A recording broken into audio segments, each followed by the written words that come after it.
प्राचीन समय की बात है। एक समुद्र के किनारे एक गुरु अपना आश्रम बनाकर रहा करते थे। हजारों शिष्य उनसे ज्ञान ग्रहण करने के लिए दूर दूर से उनके पास आकर रहते थे। गुरु का ज्ञान देने का तरीका भी बहुत ही अनूठा था।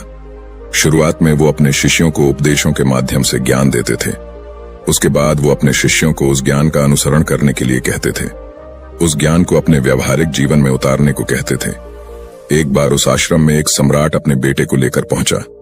उस सम्राट ने उस गुरु से प्रार्थना की और कहा कि आप मेरे बेटे को अपने आश्रम में रहने दें और अपने तरीके से उसे ज्ञान दें। उसे इस आश्रम में बिल्कुल भी ऐसा नहीं लगना चाहिए कि वो किसी सम्राट का बेटा है। उसे बिल्कुल साधारण शिष्यों की तरह ही ज्ञान देने की कृपा करें। गुरु ने मुस्कुराते हुए कहा कि सम्राट ज्ञान इसी तरीके से लिया जा सकता है।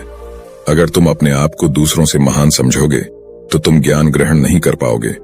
अगर तुम्हें ज्ञान ग्रहण करना है तो तुम्हें दूसरों की तरह अपने आप को साधारण समझना होगा।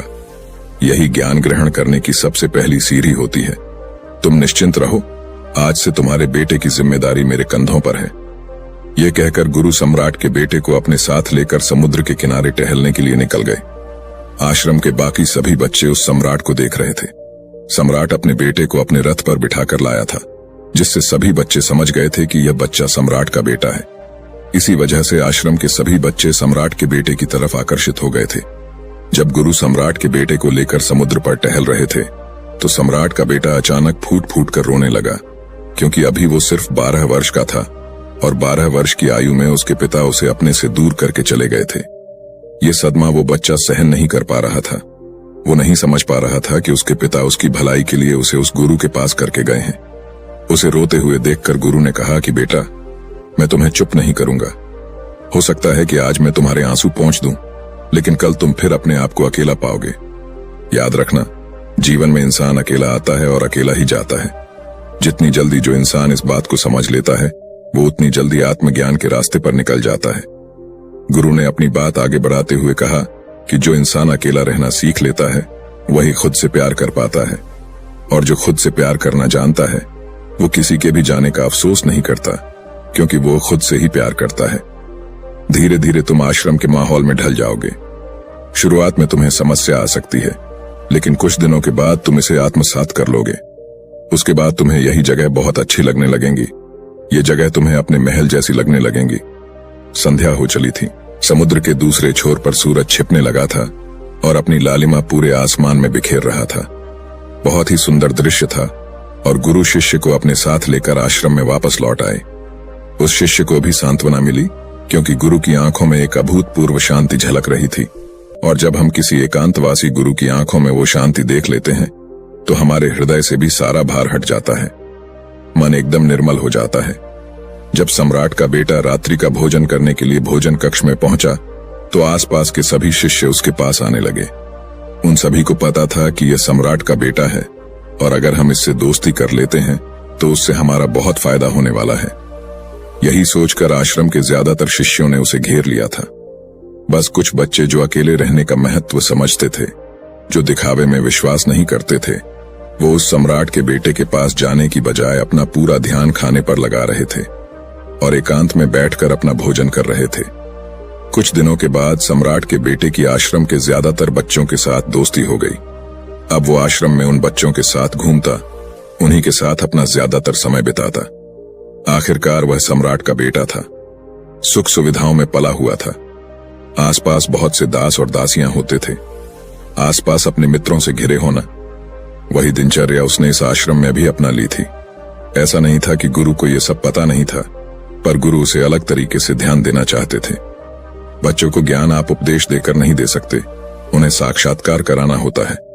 उसके बाद उन्हें वो बात समझ आती है जो आप समझाना चाहते हैं। गुरु को ये बात पता थी कि अगर मैं इसे बोलकर बताऊंगा तो ये कभी समझ नहीं पाएगा।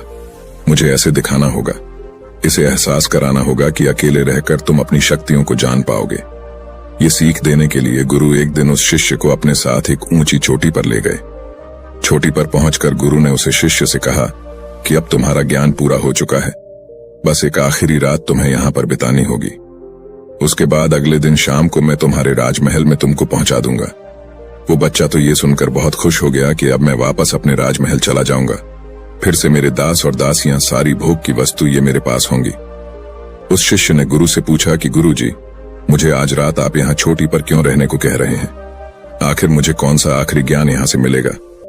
गुरु ने मुस्कुराते हुए कहा कि यहाँ पर चट्टान के पीछे तुम्हें छिपकर बैठना होगा। यहाँ पर रोज रात को एक बाज आता है। बाज को देखना है, बहुत गौर से देखना है, हर गतिविधि देखनी है, और उस बाज को देखने के बाद अगले दिन अगर तुम उस बाज की खूबियां मुझे बता पाए तो मैं तुम्हें तुम्हारे राजमहल वापस भिजवा दूंगा। और हाँ, सुबह आने से पहले एक बात पर और ध्यान देना है। एक चरवाहा यहाँ पर अपनी बकरियों को चराने के लिए आता है। तुम्हें उन बकरियों की गतिविधियां भी देखनी है। याद रखना, बाज की गतिविधि रात को और बकरियों की गतिविधि सुबह। अगर तुम दोनों की गतिविधि ध्यान से देखकर मुझे बता पाए तो तुम इस आश्रम से हमेशा के लिए आजाद हो जाओगे। तुम्हारा ज्ञान पूरा हो जाएगा। मैं तुम्हारे पिता को कह दूंगा कि ये बच्चा हमारे आश्रम का सबसे ज्ञानी बच्चा है। यह कहकर गुरु अपने आश्रम में वापस लौट आए और वो बच्चा वहीं पर उस चट्टान के पीछे रुका हुआ उस बाज का इंतजार करने लगा। काफी वक्त बीत जाने के बाद वहां पर एक बाज अपने बच्चों के साथ पहुंचा।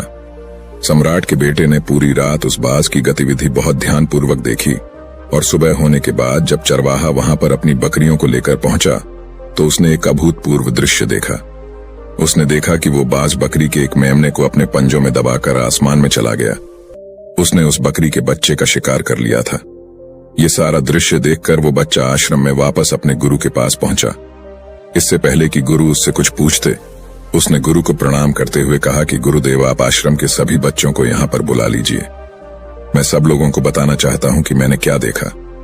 जब आश्रम के सभी बच्चे वहां पर पहुंच गए तो उस सम्राट के बेटे ने कहना शुरू किया कि मैंने अपने जीवन में बहुत से पक्षियों को देखा है, लेकिन बाज उन सभी पक्षियों में से सबसे अद्भुत और सबसे अलग होता है।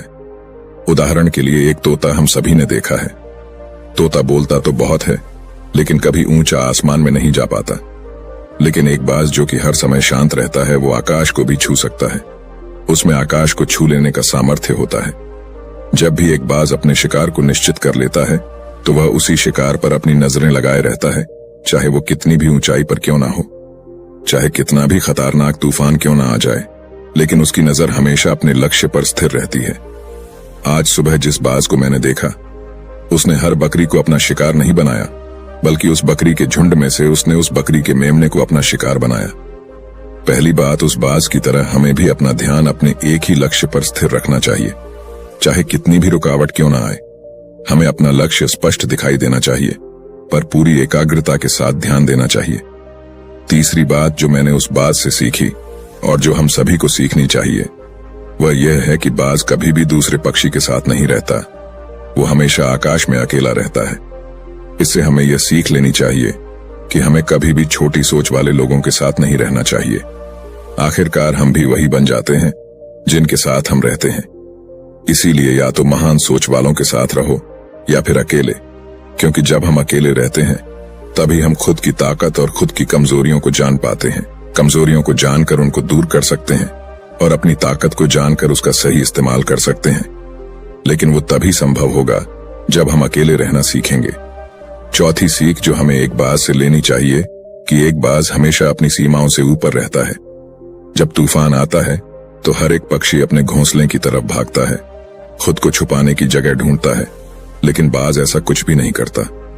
वो खुद की सीमाओं को हटाकर बादलों से भी ऊपर जाने का प्रयास करता है। हवाएं उसे धक्का मारती है, पंख उसके भारी हो जाते हैं, पानी और धूल की वजह से कुछ दिखाई नहीं देता, लेकिन वो फिर भी आसमान की तरफ जाता रहता है और अंततः बादलों से भी ऊपर निकल जाता है और वहां तब तक ऊपर जाता रहता है जब तक मौसम ठीक नहीं हो जाता। अपनी सीमाओं को सिर्फ इसलिए हटा पाता है क्योंकि वो समस्या के आने पर उससे घबराता नहीं है, उसे डर कर बचने का प्रयास नहीं करता, बल्कि एक सकारात्मक नजरिए के साथ उसका सामना करता है। जीवन में चाहे कितनी भी रुकावटें क्यों ना आए, हमें उन रुकावटों को हराना चाहिए, न कि उनसे डर कर कहीं छुप कर बैठना चाहिए। बहादुर तो वो लोग होते हैं जो तूफानों से टकरा जाते हैं, कायर तो अपने घर में, अपने घोंसले में, अपनी जगह में आराम से बैठ जाते हैं।